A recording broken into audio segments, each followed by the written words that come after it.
Hello বন্ধুরা, good morning বন্ধুরা। তো এই দেখো সকাল সকাল তোমাদের দাদা আর কি মাছের বাজার আর কি লইয়া আইছে। তো এই দেখো ছোটো চিংড়ি মাছ আর এই যে বড় বাউশ মাছ, তো এগুলি আমি এখন ধুইয়া নিছি আর এখন আমি মাছটারে ভাজা করিয়া নিমু। তো দেখো বন্ধুরা, আমি এটার মধ্যে হলদি আর লবণ দিয়া মাছটারে মাখিয়ে নিয়ে আর এখন আমি এই মাছটারে ভাজাও করে দিব আর সাথে চিংড়ি মাছটাও ভাজা করিয়া রাখি দিব বন্ধুরা।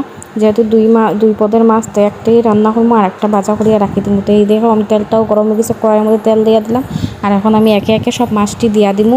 আর এই একটু কড়া করিয়া বাজমু, কড়া মাছের ভাজা খাইতে খুবই টেস্ট লাগে। আর এইদিকে দেখো আমি মাছের লিগে মশলাটাও করিয়া নিছি, একটা পেস্ট বানিয়ে নিছি। এটার মধ্যে সব কিছু দেওয়া আছে, টমেটো, আদা, কাঁচামরিচ, গরম মশলা সবগুলো দিয়ে আমি এটার একটা পেস্ট বানিয়ে নিছি। আর এদিকে দেখো তেলের মধ্যে আমি আস্ত জিরা ফোড়ন দিছি আর এখন আমি এটার মধ্যে এই যে পেস্ট করিয়া রাখা মশলাটা দিয়া দিলাম বন্ধুরা।